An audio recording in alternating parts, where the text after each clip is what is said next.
Hey guys, okay, so this is my response video to the voice thread on the mental health and behavior unit that we just did this week. So to address the first question, why is it inappropriate to ask a doctor to write a safe to return note? I think there's a couple different reasons. Like one, like the thread said, like when Michelle's reading out of that book, is like it's not enough time. Like the amount of time that the doctors spend with the child is not enough time to like decide like what to fully evaluate the child and to decide like maybe the full root of the problems or like what future causes or like what future issues they may cause or may have. Like even if the child does suffer with some health issues or like mental concerns, it's hard to say like if it's going to be a problem at school or not, or like it's also hard to predict what possible triggers might be present like at their school in their classroom environment that would cause them to have become a problem or have a problem or be a mental health issue or behavior issue or any of that. And it's hard for doctors to predict future problems, even like just based on their one evaluation with the student. Like it's hard to know like how things are going to progress or change just based on their one evaluation of that student now. For number 2, how would I deal with Tommy? I think that like after listening to that, I think it kind of seemed clear that like part of Tommy's problems was like he needed to feel secure. He had like some confidence issues. Like it really like was heavy on my heart when he talked about how like he kept making mistakes and that was enough to like make him want to kill himself. So I think like as a teacher, I'd want to assure him that like this is a safe place and it's okay to make mistakes and that it's growth and that everybody makes mistakes and it doesn't make us like worthless or not important. I'd also want to like continue to like build a relationship and make sure that he's comfortable like with me and like himself and like being there. I think it'd be really important to like he would definitely be a student where it'd be important to like use his name every single day. I'm like, hey Tommy, how are you doing?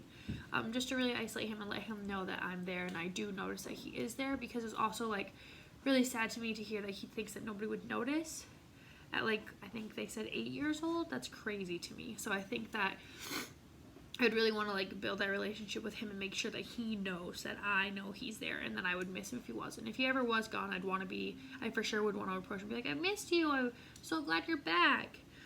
I also just would want him to know that's like a safe and caring environment and that people there care and that it's okay to have questions, concerns, or to be upset, and that he could hopefully come to me or some other school professional. The article I chose to read was the anxiety, the hidden culprit one. I chose to read that because I feel like a lot of people have anxiety issues. Some know they do, others do not, and I think because it is like a hidden culprit and it's hard to know. One of the things I liked is that I enjoyed it was it like how it was hard, how they talked about how it is hard to identify and how it doesn't always look the same in every person, and that was like that stood out a lot to me. Which links to the fourth question, which is like what did I really learn from like the slides? And I learned quite a bit. I think like one of the things I learned was like not to jump to conclusions like the teacher did in the first story with the little boy in the drawing. Like yeah, it probably was very startling at the time, but like I feel like maybe she could have talked to him and talked it through. Maybe he would have like it wouldn't have been such a problem or such a big deal or something that she would take to the doctors like right away, or to like the police or whoever she ended like with the principal. I think I also learned that there's a big power in observation, because like the slides and the article said, like I didn't realize that like irritability and aggression and like even depression were like signs of added anxiety. Like I didn't realize that like if a kid is being impatient and irritable with you, that could be a sign that they're having some anxiety issues or that they're depressed. I guess you always just assume that like anxiety is like nervousness or like pacing or like feeling like panicked, and like you always kind of think that depression is like sad or like just not wanting to be involved. And so it was good for me to see that and read that depression and even anxiety could be irritability and being impatient, being slightly aggressive or anything like that. I also think that it helps me as a teacher to be able to understand and identify those different behaviors, to really see that like that child who's normally fine maybe gets really irritable when we do this, or vice versa, like this child is always irritable except for when we do this, and like so that could be a very big sign of anxiety, and I don't think I ever realized that it could be seen in those ways.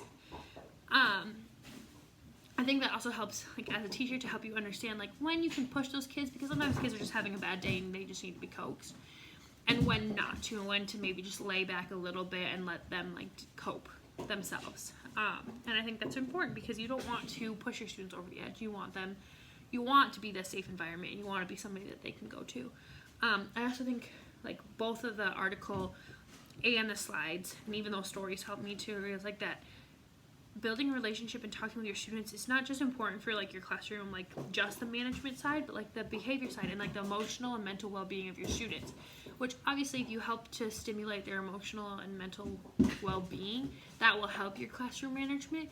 But it shouldn't just be to talk to students just so you know their names so that you can yell at them if they're talking. Like, you should get to know your students so you know what makes them run, and what hurts their feelings and what doesn't, and, like, what motivates them, because you never know what kids are coming in with, whether, it's all those ACEs that we talked about before, or if they're fighting a mental illness that nobody even knows about.